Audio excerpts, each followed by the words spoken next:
So today I'm making smothered pork chops with some onions, garlic, peppers, and that's the pork gravy and the mushroom gravy. I'm doing mushrooms as well with asparagus, just for some extra vegetables, because the pork chop's kind of not healthy, so you want to balance it out with some good, vegetables. So I chose the mushrooms, and the asparagus are going bad, so I threw those in. And there's the pork chops. That's the pork gravy simmering. And I thought I was filming the voiceover, but for some reason I didn't, so I have to talk now. I'm not really used to doing voiceovers, but I'm going to do my best. So I have a cast iron pot, and I'm going to fry the pork chops. It's best to have the thinner pork chops because they tend to get more tender when you're sauteing them. And this is definitely a southern meal or a soul food meal. I didn't grow up on it. My mom, she never made smothered pork chops. I don't even think she made pork chops. She mostly prepared fish and seafood and like Caribbean dishes. So we never had pork chops. But I did enjoy them when I used to spend a night at friends' houses. And their moms would always make the pork chops fried. Oh my God, they were so delicious. Or smothered pork chops. Yes, and oh my God, I still love it. So as I got older, I just decided to give it a try. I never got a recipe. No one ever showed me. I just kind of figured out this is how you make it because you can tell by the taste. And I may be wrong. This is not may not be the way you make smothered pork chops. I don't have a clue, but this is the way I make them. And you can make homemade gravy, but that's an extra step because you have to get the flour and the butter, and I don't have time for that. So I'm standing enough preparing the food, and I mean prepping the food, and then cooking it. Yes.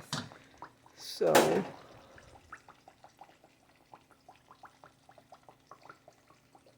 and I actually wasn't in the mood to cook, but I was cooking for someone because you guys know I don't make pork chops. I was cooking for someone, and they couldn't come the following day, so they was coming at the speed of the moment. So I had to kind of rush and do everything quickly. Yeah, I wasn't happy about that. I really wasn't. And because I rushed, I got such a migraine. Oh my God, it was awful. But I have medicine for that, so that took care of that. I can suggest though when you're cooking this, I wouldn't use olive oil to fry them because I don't even know if the olive oil would bring up the temperature high enough to fry the pork chops. So use some vegetable oil.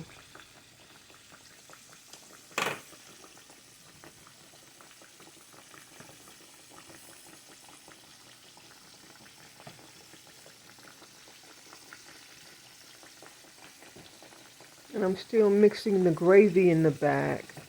Like I said before, when you buy those packs of gravy, oh, this time I was able to get the McCormick. It tastes so much better, so much better, yes.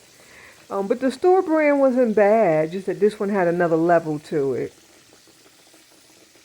The directions is on the package. And it's normally a cup to a cup of water to a pack of, to one pack. So if you're doing two packs, like in that pot, it was 2 packs of the pork gravy. So I used 2 cups of water. And whatever you do, do not put it on and walk away because it will boil over and you will mess up your gravy. So this pot in this stove seems like it's going a bit slow. So I tend to stop the camera and come back and forth. Just so the video wouldn't be so long and boring and you're just sitting there watching the pork chops cook. But one thing about this stove, once it gets going, there's no going back. It's really hot. But it just takes forever to get to that temperature. And you see, that's when it's cooked. You can eat them just like that. Yeah.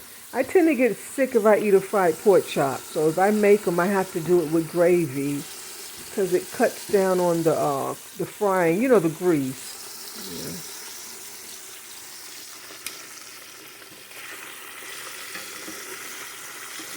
And when I was placing my order for the pork chops, they didn't have the thin chops, so I had to get the thick ones.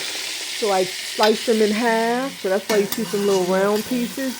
But if you're gonna prepare this dish, I'm starting the mushrooms and the asparagus in this pot. I got some peppers, onion, garlic, and little pieces of the portobello mushrooms. Once that simmered down, then I went ahead and add the rest of the mushrooms. And I forgot to mention, I'm using portobello mushrooms, the large round one, and then some mini ones, some baby portobellos. Doesn't it look delicious, the pork chops? Or you can just eat them just like that. I like them when you put them in the refrigerator and you take them out cold the next day. They're so delicious. And here I'm starting the pork chop gravy. Because to do smothered pork chops, and then I added the asparagus. Once the mushrooms got a bit tender, I went ahead and added the asparagus. Asparagus cook really quick. And as you see, I'm rushing because my friend's on the way and she has to go to work, and so I'm trying to get it done because she can't wait. Yeah. So I added the gravy, the onions, and a drop of water. I should have put more water.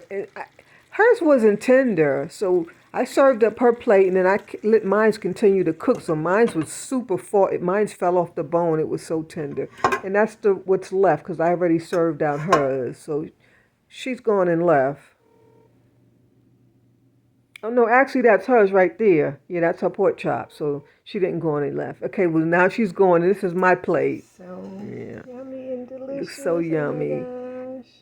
So yummy. I haven't eaten yet. It's early in the morning. I'm not going to eat pork chops and potatoes early in the morning. But I hope you try this dish. If you have any questions, don't leave any comments. But God bless, and I love you guys.